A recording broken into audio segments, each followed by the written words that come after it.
अस्सलाम वालेकुम व्यूअर्स। रंगीन सेवइयाँ बनाने की इतनी यूनिक और अनोखी रेसिपी आपने पहले कभी नहीं देखी होगी। सेवइयाँ ऐसे बनाएंगे कि जो भी खाएगा आपसे पूछेगा ज़रूर कि इतनी लजीज और क्रीमी सेवइयाँ कैसे बनाई हैं। तो चलें शुरू करते हैं। पानी पकने के लिए मैंने पहले रख दिया था। जब पानी पकना शुरू हो जाए फिर हम इसमें एक पैकेट सेवइयों का डालेंगे। ये अच्छे वाली सेवइयाँ, ब्रांड की सेवइयाँ, ये लोकल नहीं है। तो इसका इतना अच्छा टेस्ट है, यकीन करें। इतनी मज़े की खुशबूदार जो सेवइयाँ ना, ये वो वाली हैं। इसको मैं छान लूँगी। 95% तक मैंने इनको बॉईल किया है। उसी पैन में मैंने 1 किलो दूध लिया है। ये रेगुलर दूध है। इसमें मैंने 2 चम्मच मिल्क पाउडर के ऐड किए हैं। जौन से मर्जी ब्रांड का ले लें। दूध जब पकना शुरू हो जाए तो फिर हम इसमें कस्टर्ड पाउडर ऐड करेंगे, सिर्फ 2 चम्मच, इससे ज़्यादा नहीं डालिएगा। आप जौन से मर्जी ब्रांड का ले लें, कोई इशू नहीं है। इसमें थोड़ा सा पानी डालें, इसको अच्छे से मिक्स करें। तो उतनी देर हमारा दूध भी बॉयल हो जाएगा। तो फिर हम इसमें शामिल कर देंगे और इसको अच्छे से पकाना है। पहले सिंपल, चीनी नहीं डालिएगा। यहाँ मैं आपको याद दिला दूं,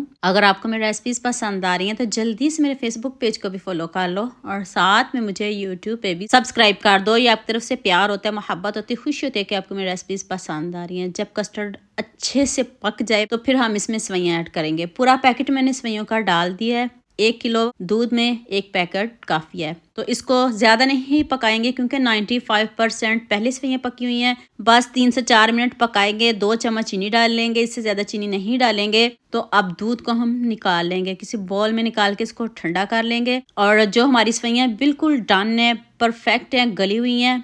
तो अब दूध हमें चाहिए, इसमें से आधा दूध निकाल लेंगे और थोड़ा सा दूध सेवइयों में रहने देंगे। ये मैं क्यों ऐसा करने लगी हूँ, इसका टेस्ट और बढ़ाने लगी हूँ। तो इधर मैंने 4 बनाना लिए हैं। 5 से 6 खजूर ले लें, इससे ज़्यादा ना लीजिएगा, इतनी ही काफ़ी है। तो दूध ये वाला जो है कस्टर्ड वाला दूध, ये आपने ठंडा करके डालना है, गर्म नहीं डालिएगा वरना ये ब्लैक हो जाएगा आपका सारा मिक्सचर। तो आप इसको अच्छे से ब्लेंड करेंगे। इसको स्मूथ सा हमें टेक्सचर चाहिए और आपने इसको बहुत अच्छे से पीसना है। ठंडा करके पीसना है, गर्म गर्म नहीं पीसिएगा। इसलिए बार बार बताती हूँ ताकि आपसे कोई मिस्टेक ना हो जाए। लीजिए जी, मज़ेदार सा हमारा मिक्सचर रेडी है। अब आप सेवइयों में डालिएगा। सेवइयाँ भी आपकी ठंडी होनी चाहिए, पंखे के नीचे इसको ठंडा करिएगा। तो फिर इसके बाद आपने इसमें मिक्स करना है। इतनी लजीज, इतनी मज़े की कि आप खाने से हाथों को रोक नहीं पाएंगे। आप मुझे जल्दी से ये भी बता दिया मुझे किन किन मुल्कों और किन किन शहरों से देख रहे हैं। मुझे बहुत खुशी होती है जब आपके फेसबुक और यूट्यूब पर खूबसूरत से कमेंट पढ़ती हूँ। आप सबका खूबसूरत कमेंट करने का बहुत बहुत शुक्रिया।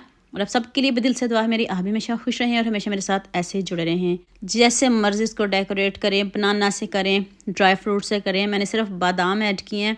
तो आपके पास जो जो घर में ड्राई फ्रूट पड़ा हो आप डाल सकते हो। और ना कलर चेंज होगा और ना आपकी सेवइयाँ गाढ़ी होंगी, ऐसे की ऐसे ही रहेंगी। चाहे आप इसको फ्रिज में भी रख लो, दूसरे दिन भी खा लो, लेकिन आपकी सेवइयाँ टस से मस नहीं होंगी। इस तरह का ही इसका टेक्सचर रहेगा। जैसे ईद आ रही है तो आप इसको रात को बना के रख लो और सुबह इंजॉय करिएगा।